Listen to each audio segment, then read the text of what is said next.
Hello, welcome to the section Analyzing Policy Behavior. In this section, we'll learn how to query the SELinux policy in depth and use a multitude of tools to query process transitions. You'll also be able to analyze information flows. We'll end the section with a few smaller analysis tools, including one that shows the differences between two policy files. Now we move on to the first video of this section that deals with single-step analysis. In this video, we'll use different SELinux policy files and display policy object information. Also, we'll learn to query allow rules, type transition rules, other type rules, and role-related rules. At the end, we'll see how to browse with apol. Utilities such as SEInfo and SESearch are able to assist users in performing single-step analysis. They either provide immediate information about an SELinux object or are capable of querying direct SELinux rules. So, let's see how to use different SELinux policy files. The SEInfo and SESearch utilities can do their job for the currently loaded policy or for a selected policy file. The latter allows developers to query SELinux policies of systems they do not have direct access to or for which direct access is cumbersome. So, as you write and run the SEPolicy command, you get all the relevant description with respect to the policy being used by you. The main purpose of the SEInfo application is to display SELinux object information. This information is presented through the types of objects that SELinux and the SEInfo application supports. Various SELinux object types are supported, ranging from the well-known types, attributes, roles, and users, to the more specialized FS use declarations or genfs con statements.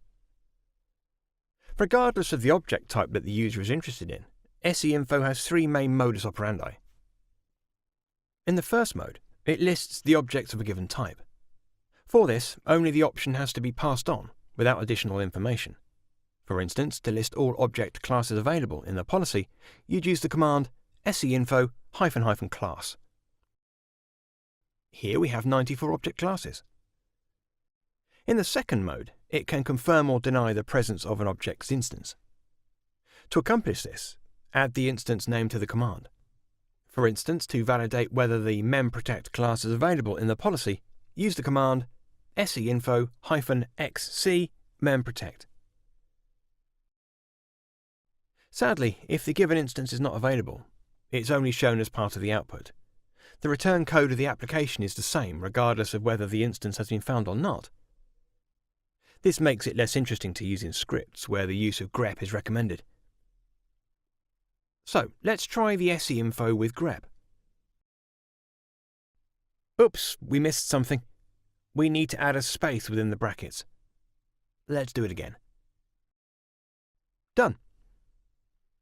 The third mode displays the expanded information about a selected instance. Although not all information objects support an expanded set, most of the common ones do. The expanded information generally shows a list of different instances that are related to the initial query. For instance, for class information, the expanded information displays the supported permissions of this class with our next command, SEInfo --class -xc memprotect. Finally, SEInfo can display all information immediately through the --all option. This will not show the expanded information though. Where the SEInfo application displays information about SELinux objects, the SESearch application is used to query SELinux rules and behavior information between a source and a target resource. We've been using the SESearch application to query standard allow rules as well as the impact of SELinux booleans on these allow rules. The SESearch application allows us to not just query rules based on the rule type, but also filter out those rules that match a given source expression, using or target expression.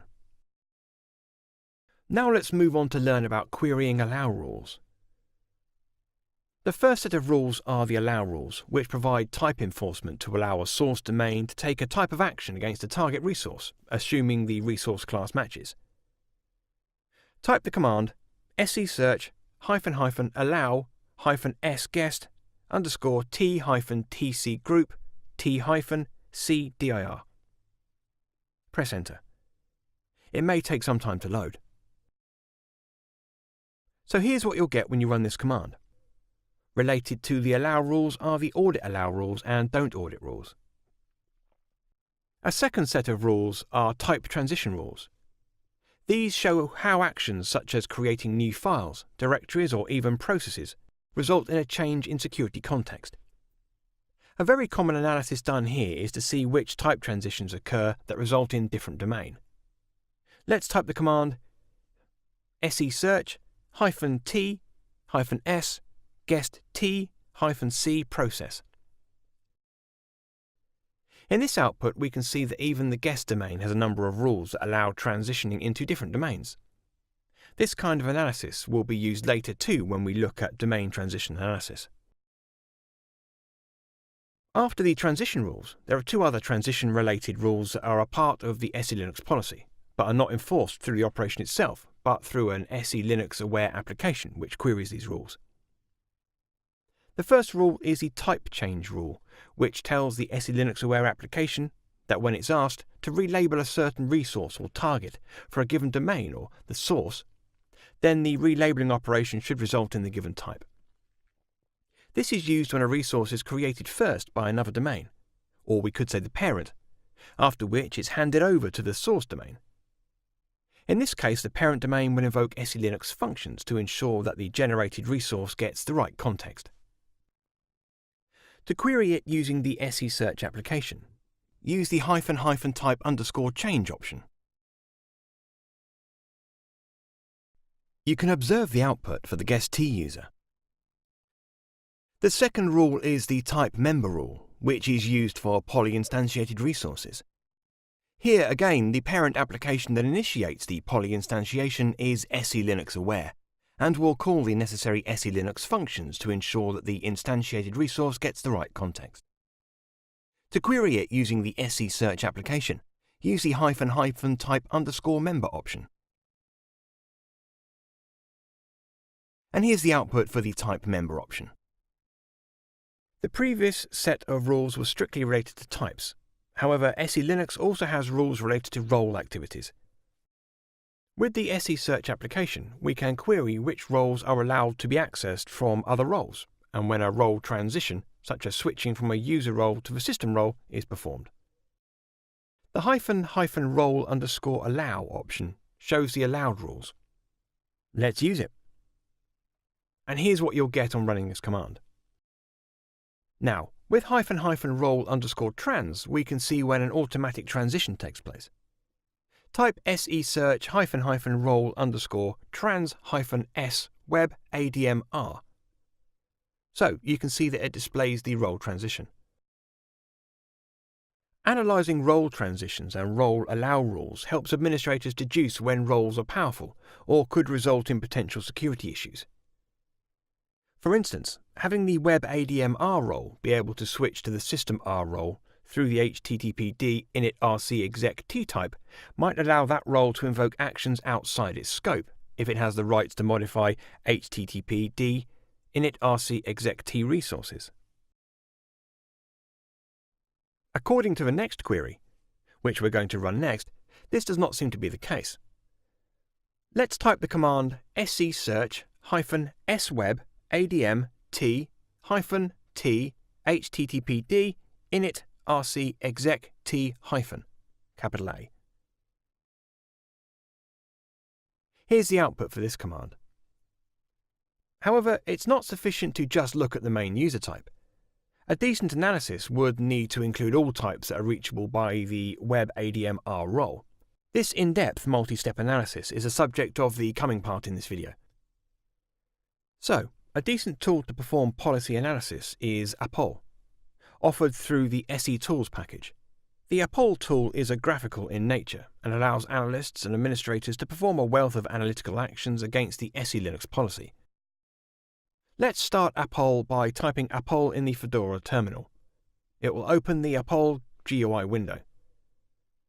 Once started, the first action to take with apol is to load a target policy.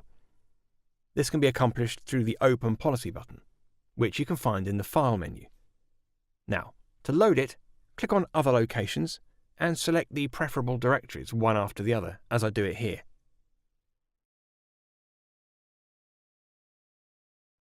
and here we have the loaded policy. Here's a generic overview of the loaded policy. Once it's been loaded, select New Analysis to initiate the policy analysis functions from the Workspace option. A number of analysis methods are provided. Let's select Types to find the next screen, allowing us to browse through the available types, or select an attribute to find out which domains are assigned said attribute. We select the ABRT domain, and we apply it. You can check the results in the pane below. Similarly, with TE rules analysis, we can perform the same analysis as with the SESearch application. So let's again go to Workspace, select New Analysis, and click on TE rules. Let's give the source type as guest_t and target as cgroup_t. Finally, we apply it. It may take some time to get loaded. And here we have the results with the rule type, source, target, object class, and permissions. In this video, we've learned in-depth single-step analysis.